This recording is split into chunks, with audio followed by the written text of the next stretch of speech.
பெண்களுக்கு அழகு என்ன அடையாளம் சொல்லுவாங்க? கூந்தல் இல்லையா? உடனே சொன்னீங்க, வெரி குட், உண்மைதான்.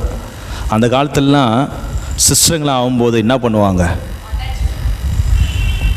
மொட்டை அடிச்சிருவாங்க இல்லை?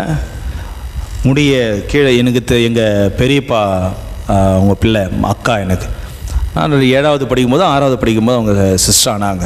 அப்போ சிஸ்டர் ஆகும்போது அவங்க நடந்த நிகழ்வுலாம் எங்கள் பங்குலேயே நடத்தினாங்க. எதுக்கு?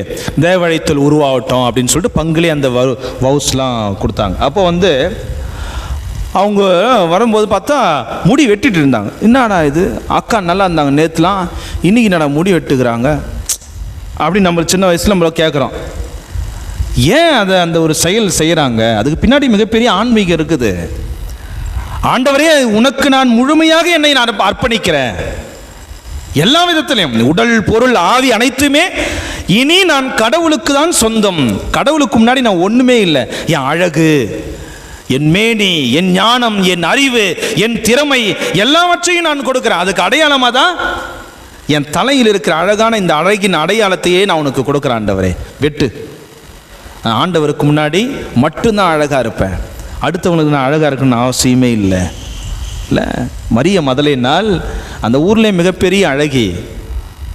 அந்த அழகி எவ்வளவுக்கு எவ்வளவு பாவம் செய்ய முடியும், பாவம் செஞ்சவ. சிமியோன் வீட்டுக்கு இயேசு போறார். அந்த வீட்டுக்கு போகும்போது சிமியோனுக்கு பின்னாடியே இந்த மரிய மதலைன்னு போறா. ஏன்னா பரிசேயனுடைய வீட்டில் இயேசு போறார். எல்லாம் ஊர் மக்கள்லாம் ஒரு மாதிரியா பேசுறாங்க. அதையும் தாண்டி அவருக்கு பின்னாடி இந்த பாவி போறா. இந்த பாவி போறதையும் பார்த்து அதுவும் அசிங்கமா பேசுறாங்க. பின்னாடி போற பாவி அதுவும் இயேசுக்கு பின்னாடியே போறா. போய் வீட்டில் அவர் பக்கத்திலே உட்கார்றா. உட்காந்து அழுதுன்னுகிறா. கூந்தலாலில் இயேசுவின் காலை துடைக்கிறார். என் அழகின் அடையாளம் இதுதான். என் பாவத்துக்கு இந்த பாவத்துக்கு காரணமாக இருந்தது இந்த அழகு தான். இந்த அழகு நான் எப்போ நான் துறந்து போகிறேனோ அப்போ நான் பாவத்தை துறக்கிறேன். எனவே இந்த கூந்தலை வைத்தே ஆண்டவருடைய காலை நான் கழுவுவேன்.